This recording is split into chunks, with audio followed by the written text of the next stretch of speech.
Hey, good afternoon.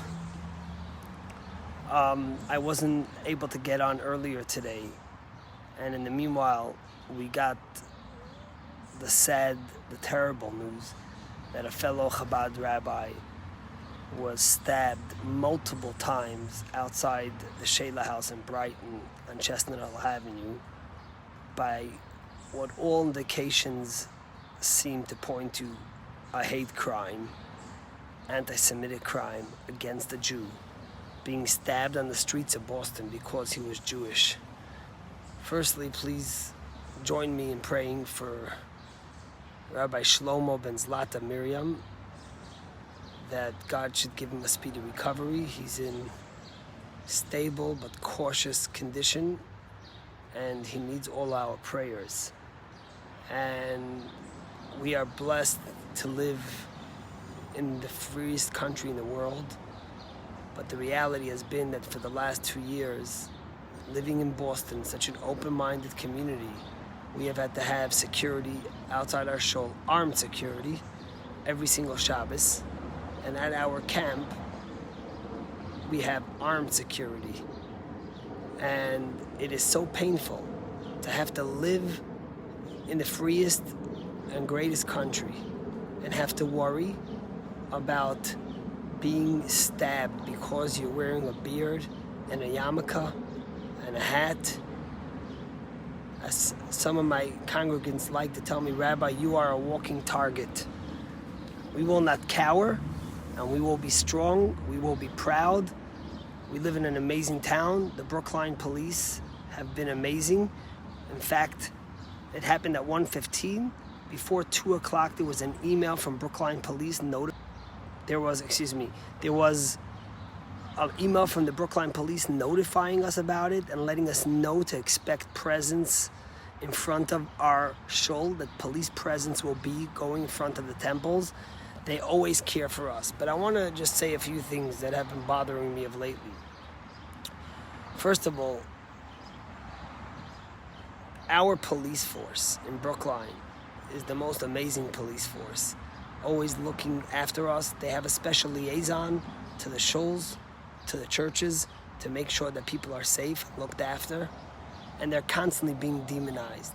And in fact, just a few weeks ago, there was this push in Brookline, Massachusetts, that we should bow out of the Homeland Security Program, which is a federal program that helps houses of worship and nonprofits protect itself against hate crimes, bigotry, racism, anti-Semitism, and all kinds of things.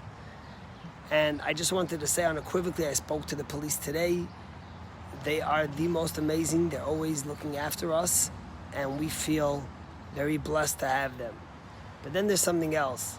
Our politicians in Massachusetts, and I mention especially by name Elizabeth Warren and Ayala Presley, have been demonizing and singling out Israel for the past month.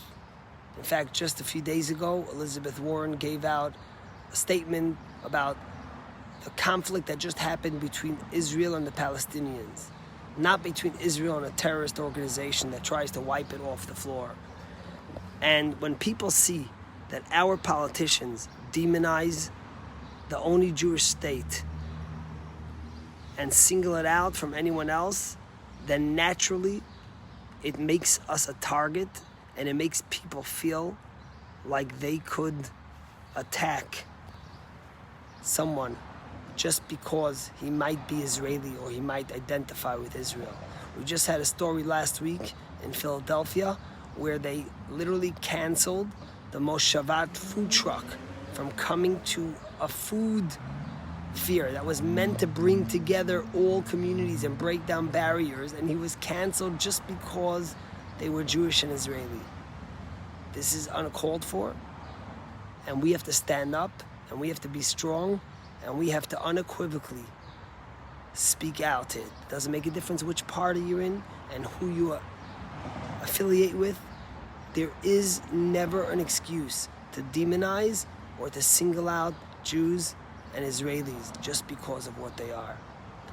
And it's troubling that we don't speak loud enough. Our leaders have to speak, and all of us have to speak. And I just want to say one last thing. We come in a portion, it's Parshat Pinchas. We read about Pinchas, we read about Moshe, we read about many leaders. We read about the daughters of Tzlafchad, and the daughters of Tzlafchad having the courage to stand up and to say what had to be said. About Moses worrying about who is going to lead and nurture the Jewish people. As leaders, we can never remain silent.